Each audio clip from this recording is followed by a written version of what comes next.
உதவிக்கரம் நீட்டுவதில் தாமதியாதே. ஒரு கோழியை பாம்பு கடித்தது. நஞ்சு உடலுக்குள் பரவத் தொடங்கிய போது அது தன் கூட்டத்திடம் உதவி கேட்டு ஓடியது.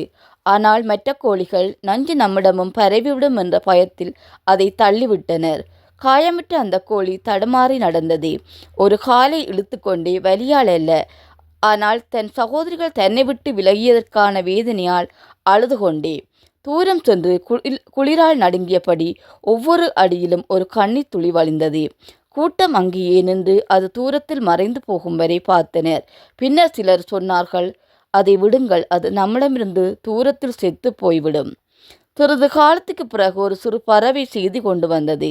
உங்கள் சகோதரி இன்னும் உயிரோடு இருக்கிறாள். அவள் ஒரு குகையில் வசிக்கிறாள்.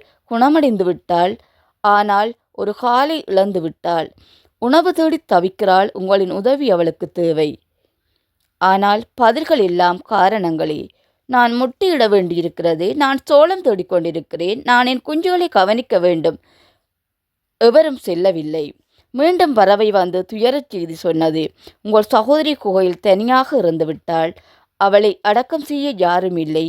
அவளை அழுது நினைக்க யாரும் இல்லை. அப்போதுதான் துக்கமெல்லாம் கோழிகளையும் சூழ்ந்தது. முட்டையிடுவோரும் நிறுத்தினர். அந்நிய கற்களை தேடுபவர்களும் நிறுத்தினர். இருப்பினும் குஞ்சுகளை கவனித்தவர்களும் ஒரு கணம் நிறுத்தினர்.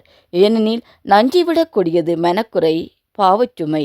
அனைவரும் அழுதபடி குகைக்கு ஓடினர்.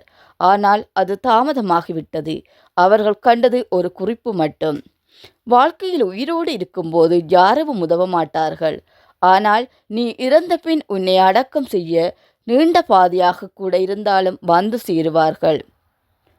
அஞ்சலியில் வழியும் கண்ணீர் அன்பால் அல்ல, அவர்கள் செய்த பாவங்களுக்கான வருத்தம், குற்ற உணர்வு. உன் அன்புக்குரியவர்கள் உயிரோடு இருக்கும் போதே அன்பை வெளிப்படுத்தி உதவிக்கரம் நீட்டுவதில் தாமதிக்காதே.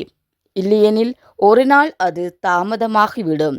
உன் அன்புக்குரியவர்கள் உயிரோடு இருக்கும் போதே அன்பை வெளிப்படுத்து. இல்லையெனில் உதவிக்கரம் நீட்டுவதில் தாமதிக்காதே. இல்லையெனில் ஒரு நாள் அது தாமதமாகிவிடும். உன் அன்புக்குரியவர்கள் உயிரோடு இருக்கும் போதே அன்பை வெளிப்படுத்து. உதவிக்கரம் நீட்டுவதில் தாமதிக்காதே. இல்லையெனில் ஒரு நாள் அது தாமதமாகிவிடும். உதவிக்கரம் நீட்டுவதில்